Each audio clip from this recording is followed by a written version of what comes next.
भूषण जी, राधे राधे महाराज जी। महाराज जी, सत्संग के माध्यम से पता चलता है कि बिन सत्संग विवेक ना होई। महाराज जी, विवेक को हम किस भाव से समझें? विवेक हमें गलत निर्णय लेने से रोकता है या? हाँ, गलत निर्णय रोकने की सामर्थ्य सिर्फ विवेक में है, बुद्धि में नहीं। बुद्धि तो और सलाह दे देगी कि चोरी करना है, हाँ वहां से वहां ऐसे करो, ऐसे निकल जाओगे। लेकिन विवेक होगा तो भय पैदा, फंस जाओगे, गलत है, अधर्म है, नहीं, और वो रोक लेगा। विवेक है तो बुद्धि को कंट्रोल में करेगा, बुद्धि मन को कंट्रोल में करेगी, मन इंद्रियों को कंट्रोल में करेगा, आप बच जाओगे। बुद्धि और विवेक में अंतर कैसे समझे महाराज जी? बुद्धि त्रिगुण से प्रेरित है और विवेक शास्त्र प्रेरित है। सार और असार का निर्णय करने वाले को विवेक कहते हैं, और जो माया से प्रेरित है त्रिगुण के अंतर्गत उसे बुद्धि कहते हैं। जो निश्चय माया प्रेरित त्रिगुण के अंतर्गत करती है वो बुद्धि, और जो माया तीत सार असार का निर्णय करके निश्चय करता है उसे विवेक कहते हैं। वो सत्संग से ही प्राप्त होता है। महाराज जी, अंदर ही सब कुछ हो रहा है, उतने में ही सब पहचानना है क्या हो रहा है। और क्या, तो अंतर्मुख होने पर ही तो अध्यात्म, बहिर्मुख होने पर जगत है। बाहर होने पर जगत है, अंदर होने पर अध्यात्म है। अध्यात्म अंदर की वस्तु है, वही अंदर की वस्तु बाहर देख करके परमानंद का अनुभव होता है। मेरे भगवान इतने रूपों में बैठे हैं, इतने रूपों में बैठे, वही अंदर की वस्तु बाहर देखते हैं। भगवत साक्षात्कार बाहर थोड़ी होता है, यहाँ होता है, छाती में होता है, हृदय में होता है। जी, बेबी परमार जी, मुंबई से। गुरुजी, जो सकारात्मक ऊर्जा आपके सानिध्य में रहने से प्राप्त होती है, हम ऐसा क्या करें कि आपसे दूर रहकर भी उसी सकारात्मक ऊर्जा में रहें? सत्संग सुनो, नाम जप करो। सत्संग तो कहीं भी सुन सकते हो, आप दूर देश में भी रहकर सुन सकते हो। सत्संग बहुत कृपा है, कलयुग है, बहुत कृपा है। आप घर बैठे सत्संग सुन सकते हो। रोज एकांतिक होता है, रोज पढ़ता है, रोज आप सुनिए, रोज देखिए, सत्संग सुनिए, और खाली समय मत रहिए। खाली समय रहने से ही ये व्यर्थ का चिंतन, व्यर्थ की बातें, व्यर्थ की क्रियाएं होती हैं।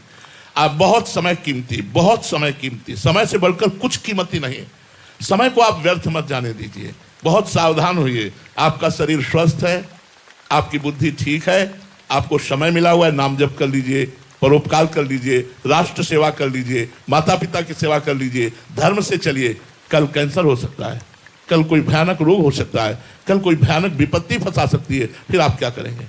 और मनुष्य शरीर छूट गया फिर तो भैया 83,99,999 योनियां हैं, क्या क्या भोगना पड़ेगा। इसलिए मनुष्य जन्म में हट करके भजन करो।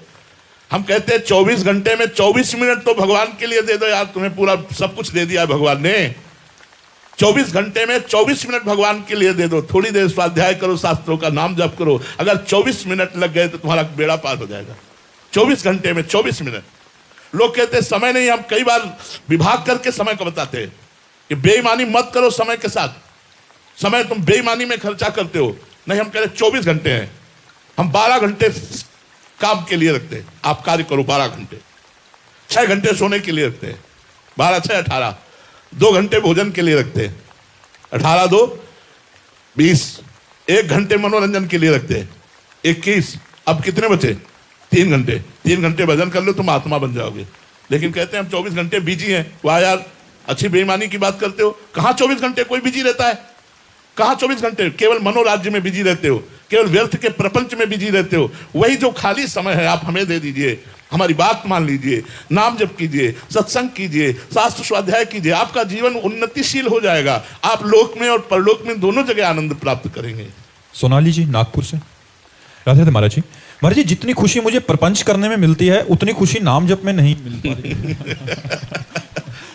ठीक बात है, ठीक बात है। तो महाराज जी, मतलब नाम जप में रुचि कैसे बढ़े? प्रपंच से नाम जप से ही, नाम जप से ही नाम में रुचि बढ़ेगी। जैसे किसी को पित्त का रोग हो जाए, एसिडिटी, और आप उसको मिश्री खवाइए, बढ़ा हुआ पित्त हो तो उसे कड़वा लगता है मिश्री, और वही मिश्री नियम से रोज खाए तो पित्त का समन होकर मीठा होने लगेगी।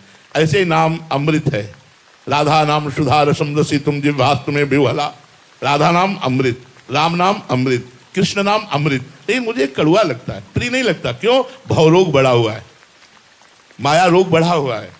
अब अगर नियम पूर्वक हम नाम जप करें तो नाम में ऐसी रुचि हो जाएगी कि हम छोड़ना भी चाहें तो नहीं छोड़ सकते। अगर अब हम छोड़ना भी चाहें कि कसम खा के आज से नाम जप नहीं करेंगे, तो हम रो सकते हैं, छोड़ नहीं सकते। हम चिल्ला के रो पड़ेंगे कि ये भाई, ये कसम निर्वाह नहीं हो पाएगी, भगवान का नाम नहीं छूट पाएगा। ऐसी आसक्ति हो जाएगी। और प्रपंच की बात, प्रपंच कैसे अच्छा लग सकता है नाम जापक को? प्रपंच अच्छा लगता है, इसलिए नाम अच्छा नहीं लग रहा। तो नाम को नियम पूर्वक जपो, प्रपंच कट जाएगा, क्योंकि ये झूठा है। नाम सत्य सच्चिदानंदमय। नाम जपते हुए रसोई बनाओ, नाम जपते हुए सोहनी लगाओ, नाम जपते हुए किसानी करो, नाम जपते हुए नौकरी व्यापार करो, आप परम संत हैं। घर गृहस्थी में रहते हुए भी मोक्ष को प्राप्त हो जाओगे यदि नाम जप करोगे। शराब पियोगे, पराई बहन बेटी की तरफ गंदी दृष्टि रखोगे, गंदे आचरण करोगे तो ठीक है, कुछ समय के लिए कर लो, इसके बाद दुर्गति होगी और नरक भोगोगे, सुअर कुत्ता बनना पड़ेगा। इसलिए होश में होकर भगवान नाम जप करो, प्रपंच से मन को हटाओ, भगवान में बार बार लगाओ। श्री राधा वल्लभ लाल की